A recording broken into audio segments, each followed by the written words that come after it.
les gens trouvent qu'ils payent trop d'impôts, à évoquer le terme de ras-le-bol fiscal, et bien même des choses qui sont symboliques, éthiques, morales, comme l'ISF, sont importantes. Parce que ce qui est posé comme question, c'est est-ce que chacun contribue à hauteur de ses moyens. Et donc si je plaide pour le rétablissement de l'ISF et la suppression de la flat tax, parce que ce sont les deux, c'est d'abord parce que j'ai le sentiment que ceux qui sont les plus riches de nos concitoyens n'apportent pas leur juste contribution. Voilà. Et que du coup, les revenus du capital sont moins taxés que les revenus du travail. Et alors, finalement, il vaut mieux avoir une grande fortune qu'une petite retraite.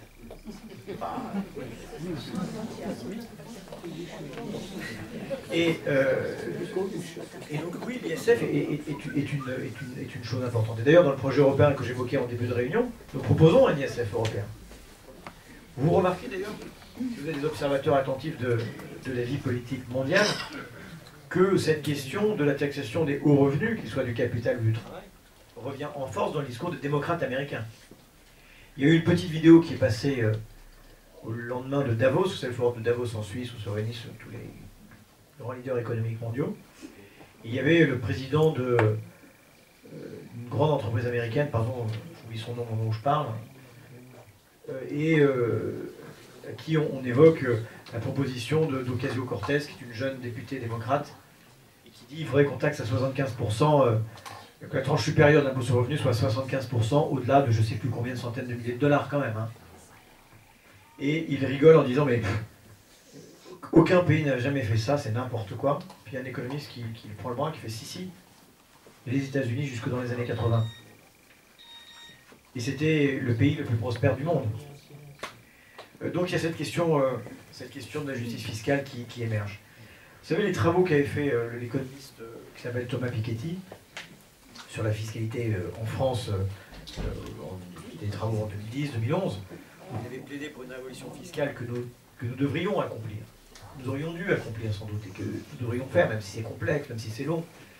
Il avait calculé le taux effectif d'imposition des ménages en fonction de leurs revenus, toutes les taxes et impôts réunis. Et bien pour les 10% de Français les plus modestes, c'était un taux de 45%. Au moyen. Et pour les 0,1% de Français les plus riches, c'était 25%. Un système comme ça, il ne peut pas marcher. Alors on dit, mais oui, mais enfin, il faut quand même que les riches restent chez nous. Et je suis pour qu'ils restent chez nous et qu'ils payent leurs impôts. Et donc je crois qu'il y a toujours la place pour une réforme fiscale, d'autant que maintenant il y a le prélèvement à la source, ça rend aussi les choses plus simples. On pourrait, dans une même réforme de l'impôt, mettre en place le revenu de base, sur lequel je vais revenir, et une meilleure progressivité de l'impôt, c'est-à-dire même en rajoutant des tranches. Et puis un impôt plus contemporain, c'est-à-dire que s'il y a des difficultés qui sont liées à des changements de situation d'un mois à l'autre, que ce soit réajusté, soit avec des aides, soit avec des impôts abaissés, etc. Un mot du revenu de base. Le département des Landes, avec Xavier Fortinon et Paul Carrère, voulait expérimenter un revenu de base. C'était une proposition qui était formulée par 19 départements en France, socialistes, et qui consistait à fusionner, il y a deux scénarios, mais à fusionner le RSA et la prime d'activité, et à rendre ce revenu de base, le versement de ce revenu de base automatique. Parce que vous savez qu'il y a entre 25% et un tiers de ceux qui ont droit au RSA ou à la prime d'activité qui ne la demandent pas. Souvent par méconnaissance. Et donc il y a un niveau de non-recours qui est très important et qui plonge et prolonge la situation de gens qui sont dans de grandes difficultés et dans la grande pauvreté. Donc c'était un outil de lutte contre le non-recours et contre la grande pauvreté. C'était aussi une façon, parce que c'était inconditionnel, de faciliter le retour à l'emploi de façon plus sereine. Et comme il n'y avait pas de conditionnalité, on disait, bah voilà, les agents qui sont chargés de verser ces prestations, ce revenu de base, on va les concentrer sur l'accompagnement et pas sur le contrôle. Et puis nous ouvrions ce droit aux jeunes de 18 ans. Parce que vous savez qu'on est en France dans cette singularité. Vous êtes pénal majeur sur le plan pénal à 16 ans, vous êtes majeur sur le plan civique et politique à 18 ans, mais sur le plan social, vous ne l'êtes qu'à 25 ans. De 18 à 25 ans, à part quelques cas particuliers, il y a des situations familiales, vous n'avez droit à rien. Et si vous êtes dans la précarité, que vous êtes ce qu'on appelle ni en emploi, ni en formation, que vous n'avez pas, vous ne pouvez pas compter sur la solidarité familiale. La solidarité familiale, elle a beaucoup de valeur, mais elle est quand même la plus injuste qui soit. Eh bien, vous vous abîmez dans la précarité pendant des années. Quand on vous récupère à 25 ans, eh bien, j'allais dire, ce que ça coûte au fond, ça va être très comptable, à la société est infiniment supérieur à ce que coûterait le revenu de base. Et je vois qu'il y a quelqu'un qui est intéressé par le sujet qui...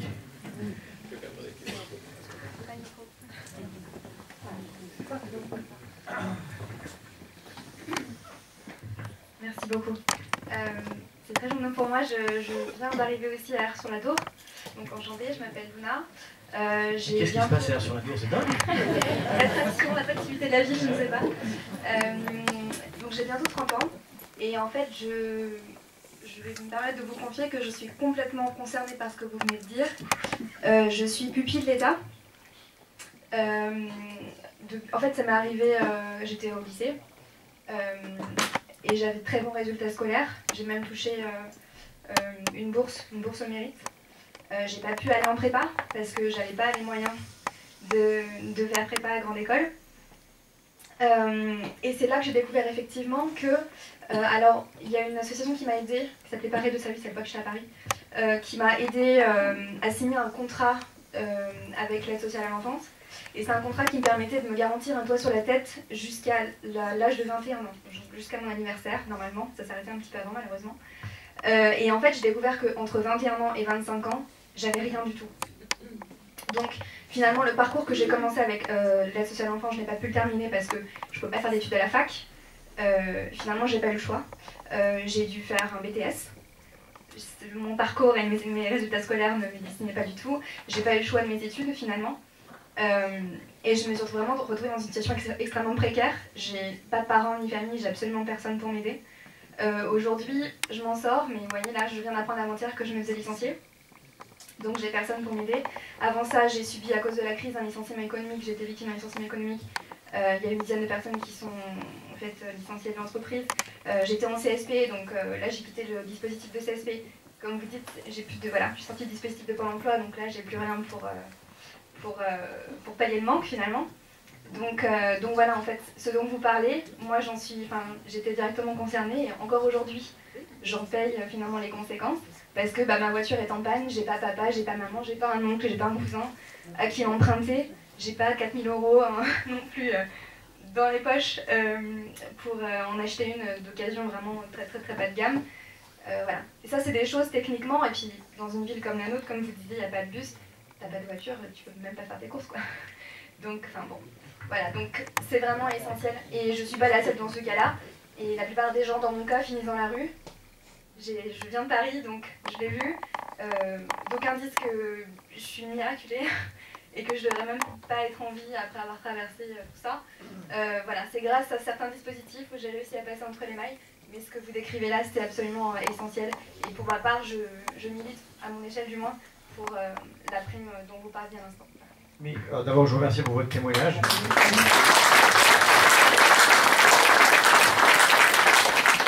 Mais vous voyez, en France, dans un pays comme le nôtre, les jeunes ne peuvent pas être livrés à la débrouille, quoi.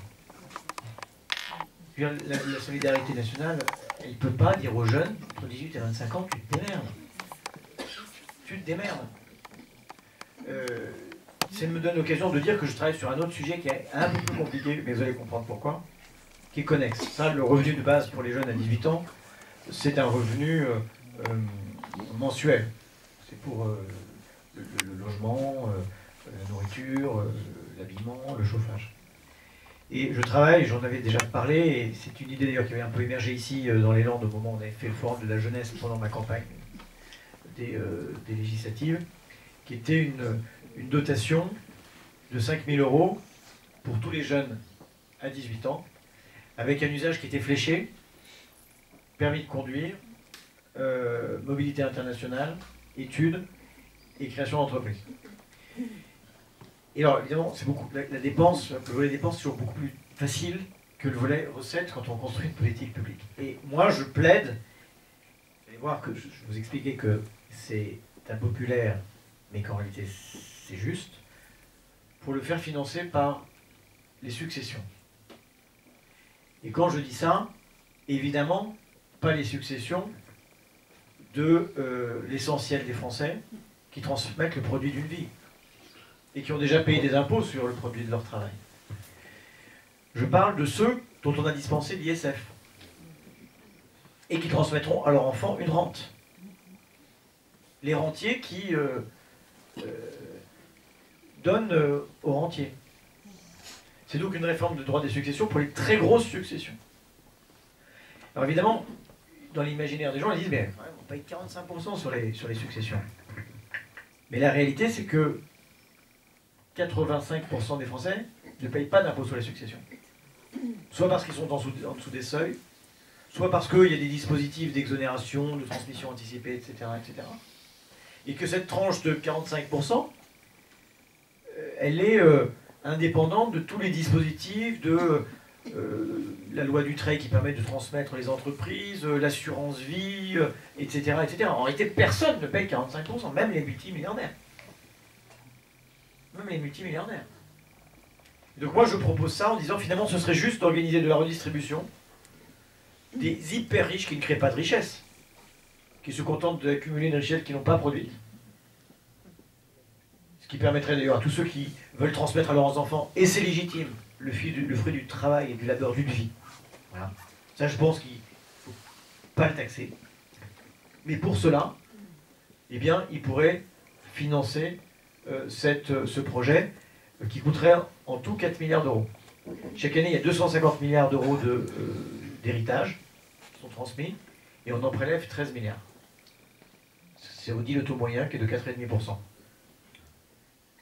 Donc en réalité, voilà. Mais dans l'imaginaire, c'est l'impôt le plus impopulaire, et même si on ne le paye pas. Mais en tout cas, il y a ce sujet-là. Pourquoi cette dotation? C'est l'idée que démarrer dans la vie ne soit pas le privilège de quelques-uns, qu'on a parfois quelques investissements supplémentaires à faire pour aller de la mobilité, mais si on ne peut pas se payer le permis, la question est quand même vite réglée. Or, vous savez que pour les jeunes, ils refusent 40% d'emploi faute de capacité, sauf à cause d'un problème. Donc, c'est un ami qui me l'a offert en fait. J'ai jamais eu un. Et j'ai d'abord eu d'héritage en fait. Je suis pupille d'État, mais je n'ai touché absolument aucun héritage d'aucun parent qui ce soit. Je suis désolée. Donc, ouais. Mais si on ne donne pas à nos jeunes le moyen de s'émanciper, il va devenir notre société. Parce que c'est eux qui ont besoin. pour l'instant, le seul projet pour la jeunesse, c'est le service national obligatoire. Bon. Je sais que là aussi c'est débattu, il y a beaucoup de gens qui me disent mais c'est super quand même, la mixité sociale, tout ça, je dis d'accord, mais à ce moment-là on prend tout en compte. Hein. La mixité sociale à l'école, la mixité sociale dans le logement, et la mixité sociale à 18 ans, elle est plus fondamentale qu'à 40 ans. Je pense d'ailleurs même qu'il y a moins de mixité sociale à 40 ans qu'il y en a à 18 ans. Ou alors faisons un service civique obligatoire tout au long de la vie, comme en Suisse ou en Israël. Ça fera moins marrer ceux qui ont décidé de le mettre en place. J'irai Gabriel Attal, bah tiens, on va commencer par toi. Par exemple. Alors c'est pour ça que j'ai une réflexion aussi en ce moment. Il y a des grandes manifestations que vous voyez un petit peu partout en Europe et en France sur le climat. Et vous avez cette jeune Suédoise, Greta, que nous espérons faire venir dans les Landes. On y travaille. T'as appelé l'ambassade de Suède? Oui, très bien. Tous ces jeunes ont décidé de faire la grève d'école, quoi. Ils disent, bah, à quoi c'est ça qu'on prépare notre avenir si vous êtes en train de nous bousiller? Et en fait, Greta a commencé comme ça. Elle a dit, je reste devant mon école parce que vous m'emmerdez, je perds mon temps. Et son message prospère et il y a des mouvements partout en France, dans toutes les villes de France, ça commence à prospérer. Et quand vous regardez bien, il y a des mots d'ordre divers et variés, et puis il y a des jeunes qui écrivent dans leurs mains, au creux de leurs mains, vous avez notre avenir entre vos mains. Et moi je dis, bah, pourquoi on ne leur remettrait pas leur avenir entre leurs mains? Et je suis en train de me demander si on ne devrait pas faire le droit de vote à 16 ans.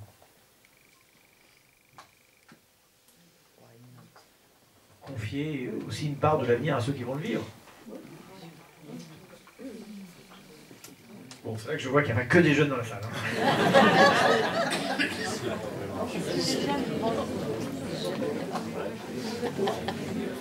Est-ce qu'il y a d'autres questions, d'autres interventions? Est-ce que les jeunes votent? Les jeunes votent. Est-ce que vous pensez que les jeunes votent? Mais alors tous les jeunes ne votent pas, mais je peux vous dire que tous les adultes ne votent pas non plus. Non, c'est là le problème. Sur les ronds-points, j'ai vu beaucoup d'adultes qui ne me disaient on ne votait plus. Mais il faut aller débattre. Il faut... il y a une formule de philosophe que je trouve absolument habitable, mais je vous la fais partager quand même, qui s'appelle les conditions de possibilité. J'ai dit quoi? On commence. C'est grosso modo, est-ce que si on confie à la jeunesse les clés de son avenir, est-ce qu'elle a les épaules pour les porter? Mais à force de se poser cette question-là, on ne confie rien à notre jeunesse. On ne confie pas grand-chose. Et il faut qu'elle s'engage. Alors il faut susciter de l'engagement, il faut susciter de la confiance. Vous voyez bien que en toute matière, c'est difficile de passer la main à la génération qui vient. Et qu'il faut lui donner la possibilité de vivre dignement pour qu'elle ait les épaules pour porter cet avenir-là. Je vous souviens d'une réunion qu'on avait fait ici dans les Landes. À la fin de la réunion, c'est en Chalosse. Il y a une dame qui est venue me voir en me disant je votais plus, je vais revoter.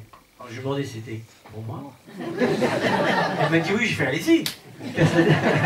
Mais ce que je veux dire, c'est que à un moment donné, il faut aussi sortir tous ceux qui ne vont pas voter, quel que soit leur âge, de ce sentiment que c'est inutile. J'évoquais tout à l'heure les manifestations. C'est la même chose, la démocratie, vous connaissez la formule, ne s'use que si on ne s'en sert pas. Et je pense que la jeunesse peut voter. Parce que la jeunesse aujourd'hui, elle est partagée entre des indignations, des inquiétudes et puis des espérances formidables. Formidables. Mais moi j'ai plutôt envie de faire le pari de la confiance dans cette jeunesse qui me paraît, à travers cette mobilisation, exigeante. Justement, tu as employé le mot confiance. Un mot sur l'école de la confiance là qui vient de tomber du ciel. C'est bon? C'est bon? Je pense que tu es plus spécialiste que moi de cette question-là, et moi, les questions d'éducation avec le regard, ça me met à cran. Non, juste, donc l'école de la confiance, c'est le titre de la loi que notre ministre de l'Éducation nationale vient de faire voter là. Ouais, pardon. On peut. Tu parles? Vous avez confiance? Appui. Voilà. Oui. On peut dire beaucoup de choses. Après, voilà, moi je suis professeur, je vois mon bout de la lorgnette qui n'est pas celui des élèves. On peut quand même dire des choses qui m'ont choquée. Je crois que c'était il y a 2 jours ou 3 jours, tu étais sur un plateau de télévision avec une porte-parole d'En Marche. Et elle a dit une chose qui m'a outrée. Il était question des suppressions de postes dans la fonction publique en disant que c'était un moyen de faire des économies. Et je pense qu'elle a dû se faire sacrément taper sur les doigts parce qu'elle a dit « Mais justement, on fait des réformes pour économiser des agents du service public. » Alors après, elle a rebondi, elle a dit « Oui, mais dans... » Je lui ai dit que c'était n'importe quoi. Ouais. Et dans la santé... Alors on a bien compris, on a une réforme du baccalauréat. Moi, je ne veux pas jeter le bébé à l'eau du bain, on verra ce que ça va donner. Mais en attendant, quand on entend une porte-parole du gouvernement et de En Marche qui nous dit « C'est pour économiser des postes de professeurs », moi je dis « On n'est pas dans l'objectif là. L'école de la confiance, c'est pas enlever des adultes référents et laisser les gamins se débrouiller sans rien. Ça, c'est pas possible. Voilà. Moi, je vous donne mon sentiment général, mais vous savez que je suis parti pris et je ne veux pas non plus s'en cacher sur cette question-là.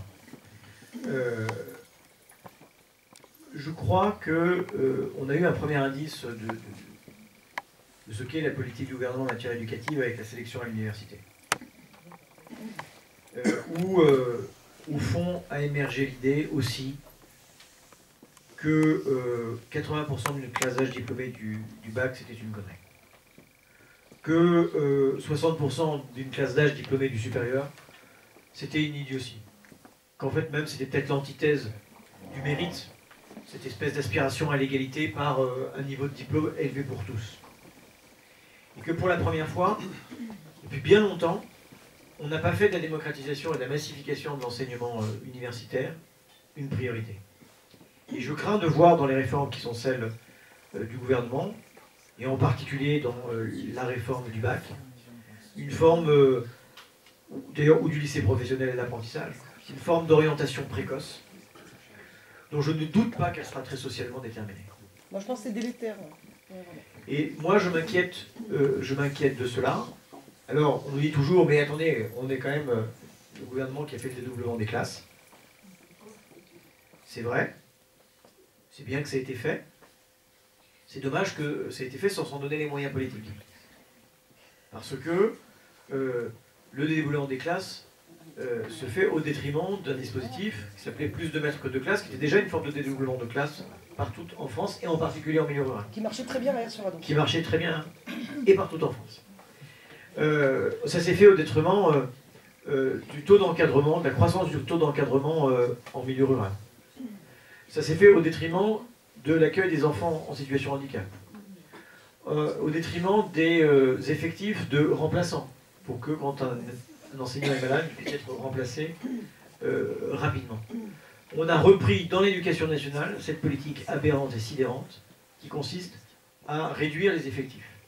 Et en plus de ça, ils ont été réduits là où les effectifs scolaires, eux, augmentent, c'est le secondaire. Donc on en est là. J'ai fait peut-être que vous l'avez vu, sur mon Facebook, un petit billet d'humeur. Ça n'arrive pas souvent, mais là je l'ai fait. Parce que on nous a annoncé dans le département beaucoup de fermetures de classes et pas de dispositifs supplémentaires, plus de maîtres que de classe, etc. etc. Que j'étais assez en colère. Alors j'ai dit à l'inspecteur d'académie que ça n'avait rien de personnel, qu'évidemment lui, c'est un fonctionnaire qui fait le travail qu'on lui demande de le faire, et il le fait du peu qu'il peut, j'en suis certain. Je pense qu'on a plutôt un inspecteur d'académie bien disposé, mais il n'empêche, on en est là. Alors, on a évoqué en effet la question des fonctionnaires. Il y a toujours le projet de réduire de 120 000 postes, mais dans mon débat avec cette représentante de la République en marche, je lui dis très bien, mais où? Où? Pareil, je redis, dans les écoles, à l'hôpital, on a besoin de moins d'infirmières, moins de médecins, moins de policiers, moins de gendarmes, moins de gardiens de prison. Bah, où? Très bien. Moins de douaniers, on le voit aujourd'hui, moins de surveillants de prison. Qui nous le disent. Moi, je ne suis pas de ceux qui pensent qu'on peut raser gratis et qu'on peut vivre durablement au-dessus de ces moyens. Certainement pas. Certainement pas.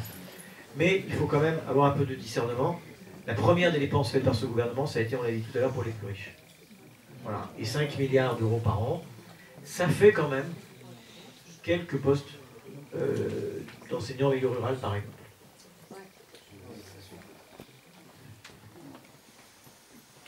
Autre question ?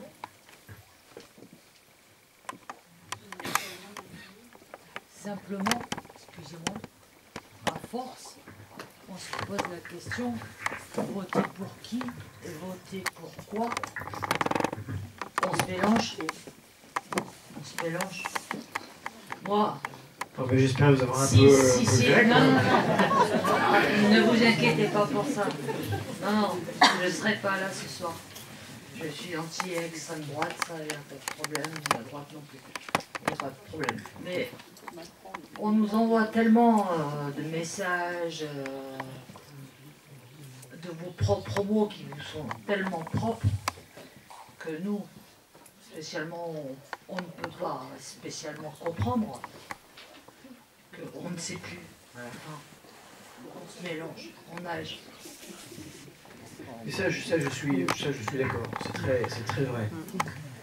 Après, un travail pour pas qu'on se mélange, c'est bien de dire quel est le pied gauche, quel est le pied droit.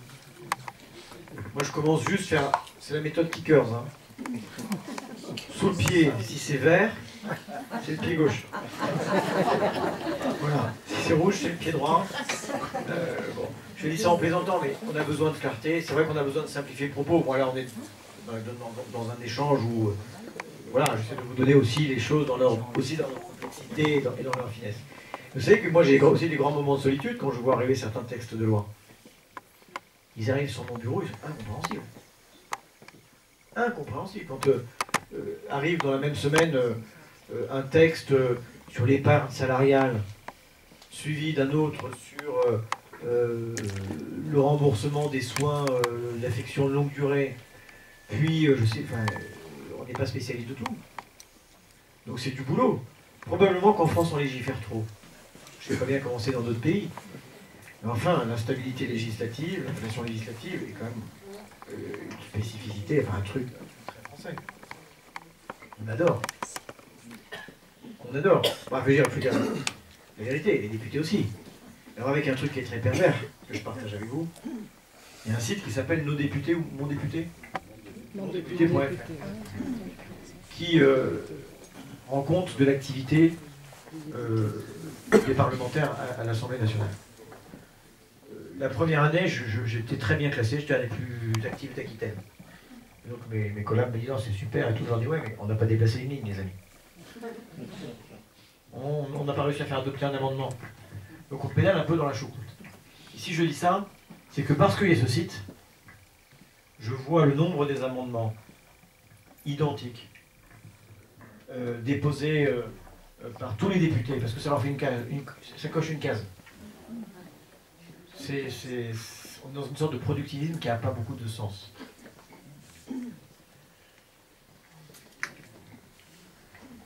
Bien, d'autres questions, interventions? Alors, je vais t'en poser une autre ici. Quelqu'un, non, c'est bon. Je vais t'en poser une. Tu as évoqué, Maurice, tout à l'heure, un grand enjeu actuel, bien sûr, c'est le climat. La question est de savoir, en France, alors moi, comme tous les citoyens, je m'y intéresse un petit peu, mais je n'arrive pas à savoir qu'est-ce qui est fait en France pour le climat. Est-ce que le gouvernement actuel, ou même le précédent, a fait des choses qui allaient dans le bon sens, suffisamment, pas suffisamment? Moi, c'est la grande question que je vous pose. On a eu, il y a 3 ans, je crois, un accord de Paris, c'était génial, on était sauvés. Et puis, depuis, on n'entend plus parler, depuis, on essaye de voir qu'est-ce qui est fait, C'est un grand flou, alors que pourtant, tu l'as rappelé, c'était, pour moi, le plus grand enjeu actuel. Voilà.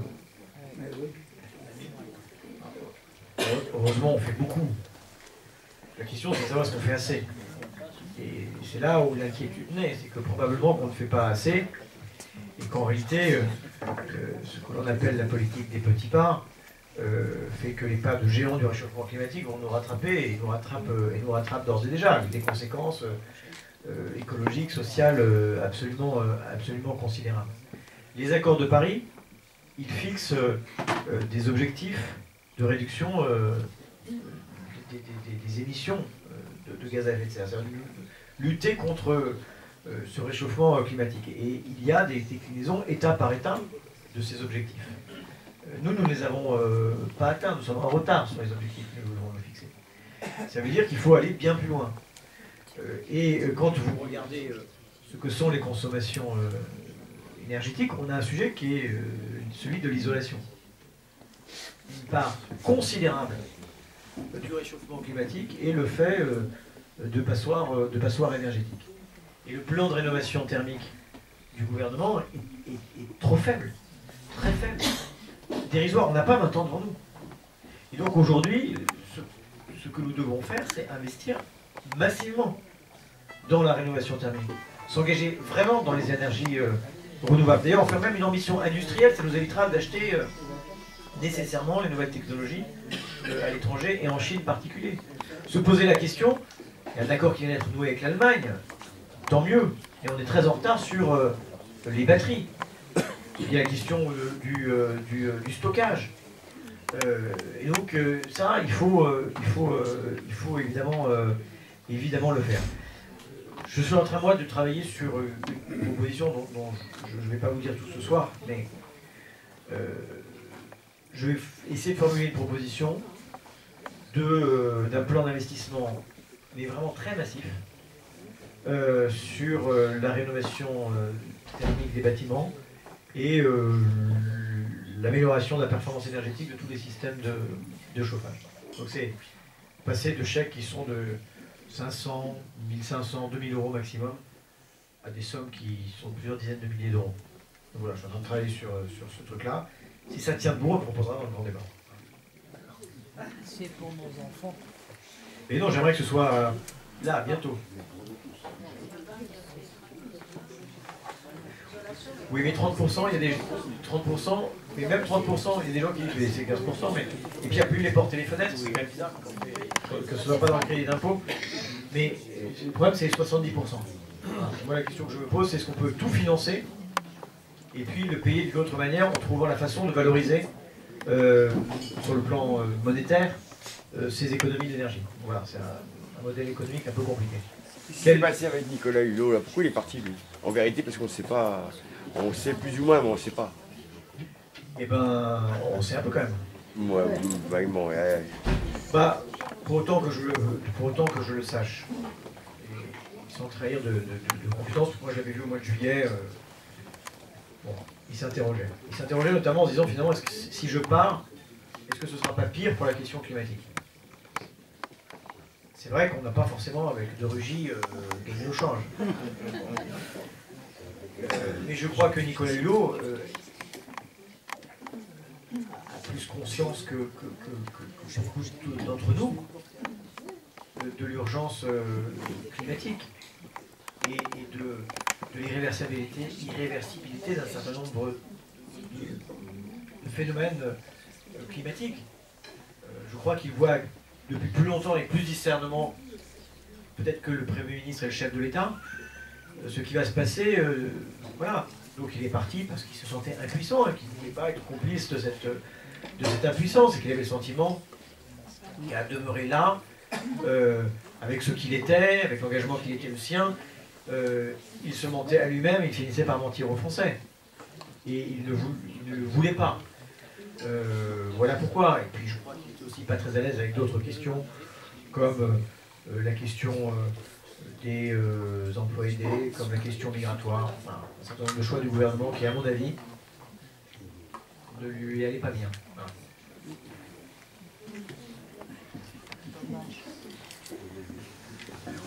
D'autres intervenants? Des questions? Oui. Une question toute bête. Est-ce que vous pouvez nous dire à partir de quel seuil on peut considérer que, par exemple, un couple en France doit être considéré comme faisant partie des riches? Parce qu'on parle toujours des riches, il faut prendre aux riches, etc. Je voudrais que vous nous disiez, de façon précise, à partir de quelle somme, de quel revenu mensuel net, on fait partie des riches. Et je n'ai aucune crainte pour moi, je vous assure, je considère que je fais partie des riches. Alors, je crois que François Hollande avait dit on est riche à partir de 4 000 € par mois. C'est ça, hein, c'est ce qu'il avait dit. Par personne, oui, par précisons, personne, net, par personne. Et par mois. Voilà. Moi, la question c'est, quand on parle des revenus des Français, d'abord il y a les revenus du travail et les revenus du capital. Vous avez des gens qui n'ont aucun revenu du travail. Je parle de revenus nets. Et qui donc du coup ne payent pas d'impôt sur le revenu. Non, mais ils ne payent pas d'impôt sur le revenu. Mais en revanche, côté capital, ça va. Donc en réalité, c'est quand on regarde la répartition des richesses par décile, c'est par tranche de 10% de Français, et par centile, c'est par tranche de voilà, 1% de Français, etc., etc. Ce que vous constatez, c'est que quand vous gagnez 5 000 € par mois, vous êtes dans les 20% de Français les mieux rémunérés. Les 10%. Les 20%. Même moins. 20%. Vous allez sur... Non. 5 000 € par mois, non, vous faites partie largement de 10%. Ah non, mais oui, moi je crois que vous faites partie même des 20%. Des 10%, sans doute. Si c'est par personne, c'est... Moi je vous parle par personne. Sur le site de Piketty qui s'appelle Pour une révolution fiscale, tout ça, vous pouvez le mettre. Il y a des simulations, vous pouvez même faire votre... Ça doit marcher encore, votre réforme fiscale.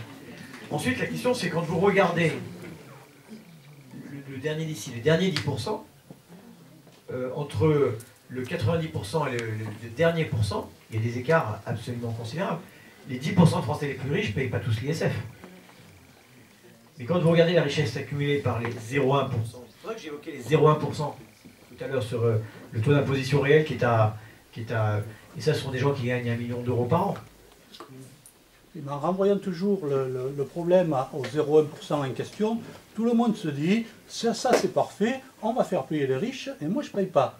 Moi je dis le contraire, je dis à partir de, allez, ça me concerne, donc on va dire 5 000 € par mois pour un couple sans enfants, je suis retraité, je fais partie des riches, et donc je pense que je devrais payer davantage à la société, pour permettre à d'autres moins riches que moi de partir. Je suis d'accord. Oui, mais si on ne le dit pas clairement comme Non, ça, mais- tout le monde ici va croire qu'il fait partie de ce qu'il considère comme la classe moyenne, c'est-à-dire qu'il faut qu'on paye moins pour que les autres payent plus. C'est toujours comme ça qu'on dit. Il faut que les autres payent, il faut qu'on Vous paye avez moins quand que les autres payent 50% des plus. Français qui gagnent moins de 2 000 € par mois.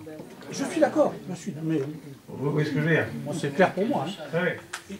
Une autre question qui est en fait la même. Que pense le Parti socialiste du quotient familial qui fait que quelqu'un qui gagne, un couple avec un enfant qui gagnerait 4 ou 5 000 € par mois, couple, oui, net, va pouvoir économiser en déduction fiscale 1 500 € par an, je dis bien. Pendant ce temps, un smicard ou un couple de smicards avec le même enfant, lui, va toucher une allocation familiale de, si je ne me trompe pas, 0 pour le premier enfant. Ça veut dire qu'à 5 000 € par mois, vous touchez 1 500 € de l'État tous les ans.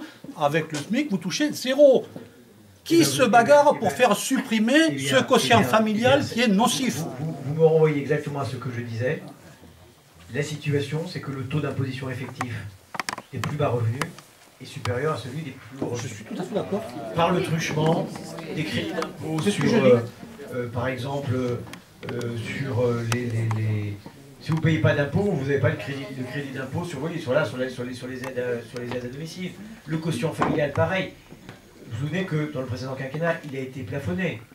Il est encore trop haut. On peut parler aussi du quotient conjugal. Hein. Ça coûte 24 milliards d'euros aux finances publiques pour exprimer une préférence pour un modèle familial qui est la famille, le couple marié avec 2 enfants. Fiscalement, il y a une préférence fiscale pour ce modèle familial. Moi, quand j'évoquais un impôt négatif, c'est-à-dire la mise en œuvre d'un revenu de base, et avec le prélèvement à la source, faire plus de tranches, peut-être effectivement au niveau de rémunération qui est le vôtre, qui est le mien, payer plus. Ou en tout cas bénéficier de moins de niches fiscales, parce qu'il y en a beaucoup. J'ai perdu le fil de ce que je voulais dire. Bon, je terminerai cette phrase un autre jour.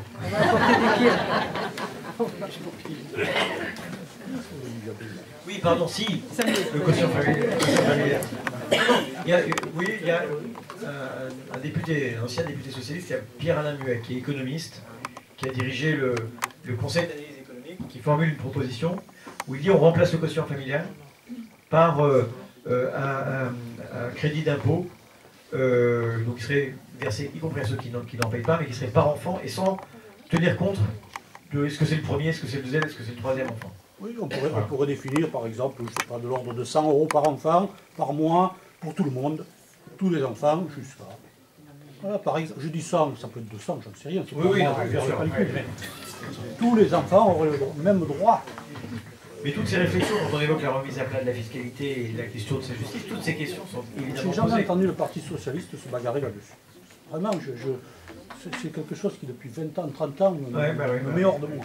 Mais moi, en tout cas, à titre personnel, je partage l'idée qu'il faut se poser toutes ces questions. Oui, il y a une disposition dans la loi des finances 2019 qui a été votée au mois de décembre qui va faire débat et qui va troubler certains messages. Je veux parler de l'augmentation qui a été décidée par le gouvernement et par la majorité parlementaire de tripler la TGAP, la taxe générale des activités polluantes. Alors concrètement, pour nos amis qui sont là ce soir, ça veut dire que au mois de septembre, octobre, quand chacun au niveau national va recevoir sa feuille d'impôt, la taxe sur ordures ménagères va être très fortement impactée par le fait que la TGAP va passer, pour les gestionnaires des ordures ménagères, de 20 € la tonne aujourd'hui à 65 € la tonne à l'horizon 2025, et ceci par étapes. Et ça va être très mal vécu par les citoyens, quel que soit le niveau de leur revenu. Puisque la taxe sur ordures ménagères, tout le monde la paye, en tous les cas, tous ceux qui ont une valeur locative. Donc moi je pense qu'il serait utile et judicieux d'en faire une thématique pour démystifier un petit peu cette politique fiscale telle qu'elle est vue, d'autant plus que si cette augmentation cette taxation supplémentaire devait servir à financer un certain nombre de mesures à dimension écologique, on pourrait l'entendre. Je ne dis pas le comprendre, mais on pourrait l'entendre. Et je crois qu'il faudrait que le Parti socialiste, en tous les cas tous les parlementaires de gauche, expliquent tout ceci. Parce que sinon, demain, ce sont les élus locaux qui vont devoir se justifier sur une mesure qui a été votée par les parlementaires de droite. Et je pense que ça pourrait les rendre très mal à l'aise de pouvoir vulgariser cette position. Donc moi, je t'encouragerais à le faire. Premier point. Deuxième point, il y a quelque chose moi, qui me gêne, et tu as fait rapidement allusion, mais c'est important. La droite ne parle plus de la nécessité de retrouver de la croissance, etc. Elle a bien compris que, alors que le président est là depuis maintenant bientôt 2 ans, il a démarré dans les premiers mois, il y avait encore un taux de croissance important, et il a eu l'habileté de dire, mais vous voyez, j'ai su rétablir la confiance, et donc ça redémarre, etc. Or, aujourd'hui, effectivement, il est en panne. Et donc, il y a un nouveau vocable que tous les élus et tous les ministres de droite mettent en avant, c'est l'objectif maintenant, c'est de baisser la dépense publique. Et moi, j'ai le regret de constater que ça marche dans la tête des gens. Ça marche parce que, immédiatement, beaucoup, je ne dis pas tous, mais beaucoup le traduisent par des choses très concrètes. Alors, on parle de la vaisselle de l'Élysée, on parle du trop grand nombre de parlementaires, on parle du confort de l'élite d'une manière générale. Et moi, je pense qu'il y aura un effort pédagogique et donc politique à expliquer que baisser la dépense publique, concrètement, voilà qu'est-ce que ça veut dire. Et je trouve que on dénonce, et je vous entends, les uns et les autres dire oui, mais baisser la dépense publique, c'est moins de fonctionnaires, donc c'est moins de, etc., etc. Et la liste est longue. Mais je pense qu'il faudra être beaucoup plus hardi, beaucoup plus volontaire pour démystifier cette question de la dépense publique. Parce que si on baisse la dépense publique, au-delà des fonctionnaires, là, il va vous expliquer dans le projet de loi sur la réforme de la fonction publique qui va être débattu d'ici l'été, il va expliquer qu'il faut démanteler un petit peu les statuts de la fonction publique, qu'elle soit hospitalière, d'État ou territoriale, et le remplacer par des contractuels. Ça va pas changer grand-chose. Bon, donc je pense qu'il faudrait être beaucoup plus offensif pour argumenter et démystifier la traduction concrète et les conséquences de la baisse des dépenses publiques. Je suis parfaitement d'accord avec cette analyse-là, mais c'est compliqué, et c'est un discours à construire progressivement, l'idée de dire, par exemple, on a moins un problème de dépenses qu'un problème de recettes. Je ne reviens pas sur tout ce que j'ai dit. Il manque de l'argent à nos services publics. On a eu quand même toutes ces dernières années, en France et en Europe, un discours qui consistait à dire qu'il faut qu'on arrive absolument sous les 3%. Et donc, nous n'avions qu'un seul guide, un guide, disons, prioritaire, qui était ça. Mais, il y a la question des services publics, mais au fond, ce qui coûte très cher aujourd'hui, c'est les prestations. C'est la retraite, c'est l'assurance chômage, et c'est là qu'ils vont essayer de taper. C'est-à-dire déjà là qu'ils ont commencé de le faire en désindexant un certain nombre de prestations, d'allocations ou de pensions. Les pensions, elles ne sont pas indexées sur l'inflation, elles sont à 0,3%. Donc ça veut dire qu'en réalité, on fait des économies par cette sous-indexation. Vous voyez bien que la réforme de l'assurance chômage, sur quoi elle a achoppé? Elle a d'abord achoppé sur, pas seulement sur les contrats courts, mais sur l'idée qu'il fallait faire 4 milliards d'euros d'économies sur 3 ans. C'est voilà les économies, et puis vous faites rentrer les drodons dans la valise. Donc, les sujets à surveiller, c'est ça, c'est qu'on n'aille pas vers un État minimal d'un côté, et puis vers un filet de sécurité minimal aussi, pour les plus modestes des Français. Donc il y a beaucoup de pédagogie à faire. D'ailleurs, il y a aussi des chiffres qui seraient intéressants à comparer. Ce qu'on dit, c'est qu'on est le pays, un des pays du monde qui a la part de dépenses publiques la plus élevée. Mais oui, mais parce qu'on a socialisé beaucoup de choses. C'est-à-dire qu'il y a beaucoup de dépenses qui relèvent aujourd'hui de la solidarité nationale, qui relèvent d'assurance privée ailleurs. Ou de régimes complémentaires, facultatifs, etc., etc. Mais du coup, il y a des taux de pauvreté qui sont souvent supérieurs aux nôtres. Si vous compilez ce que les uns et les autres se payent en assurance privée, voilà. Mais il faut l'expliquer davantage, ça. Je suis d'accord, je suis d'accord. Il faut l'expliquer davantage, parce que c'est brouillon dans la tête des gens. Hein. Josette, Je suis d'accord avec toi. dans le même ordre d'idées de pédagogie, moi j'aimerais bien que nous soyons informés sur le coût des migrants. Parce qu'on entend, on entend partout, oui, dès qu'ils sont arrivés, ils sont salariés, ils ont tant d'argent, et puis tout est gratuit pour eux, ils vont à l'hôpital exprès, gna gna gna. Alors, moi j'aimerais qu'il y ait une pédagogie là-dessus, que les gens sachent exactement la vérité sur les sommes qui sont allouées sur les étrangers, quand ils arrivent à avoir quelques papiers, pour dire vaguement, de façon à ne pas entendre toutes ces âneries, et puis qu'on leur dise aussi que tout de même, à partir du moment où ils sont sur notre sol, on ne va pas les laisser crever dans le caniveau, et qu'un étranger malade, ça se soigne, et que s'il est tuberculeux, eh ben, ça se propage. Il faut mieux l'éviter. Voilà. D'abord, sur la question des migrants, répondre assez simplement qu'on ne traverse pas la Méditerranée à la nage. On risque de mourir pour une hypothétique prestation sociale. Je veux dire, la Méditerranée est devenue un cimetière à ciel ouvert. Voilà, ça c'est la première des considérations. Ensuite, les migrants, c'est un terme générique, mais il y a parmi ceux-là, notamment ceux qui ont droit à l'asile, parce qu'ils sont persécutés dans leur pays, que leur vie est en danger.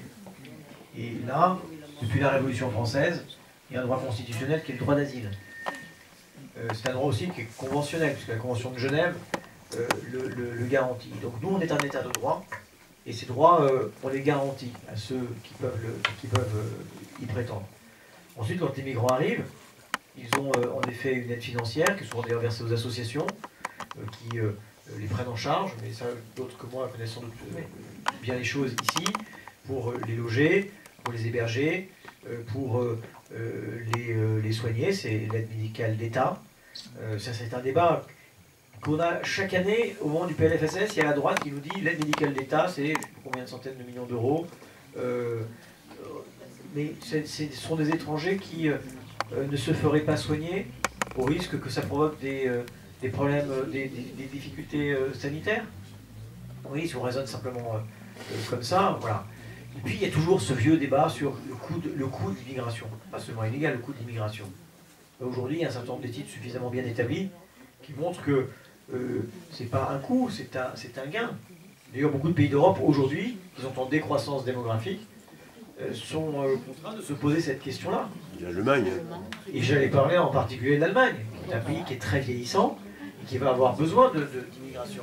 La Pologne aussi, et a une démographie qui est assez inquiétante. Alors évidemment, pour un certain nombre d'entre eux, ils en veulent bien des migrants, mais il faut qu'ils soient blancs, catholiques. Bon. D'ailleurs, il y a certains, ici en France, il y a certaines personnes qui ont été assez surpris quand ils ont soutenu les chrétiens d'Orient et qui se sont aperçus quand même que les chrétiens d'Orient, bah oui, il y a un peu des têtes d'arabes quand même.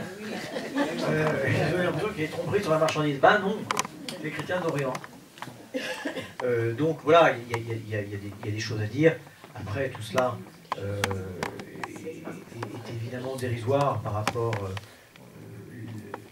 Ils ont des vies dures. Et pour beaucoup d'entre eux, enfin, ici vous en avez hébergé beaucoup, des migrants, et encore, ce sont des gens qui ont eu des vies dures, des vies difficiles, et qui se battent avec acharnement et détermination pour, j'allais dire, vivre pleinement cette nouvelle vie qui s'offre à vous. Alors, justement, à ce sujet-là, Michel, qui s'occupe de l'accueil des réfugiés, est parti. Et je suis allé à leur assemblée générale. C'est très préoccupant. Il y a une loi de Collomb, Gérard Collomb, qui a durci la loi de Dublin. Et donc, les associations sont très inquiètes parce qu'on doit leur couper les vivres. Donc après, voilà. Oui, moi la loi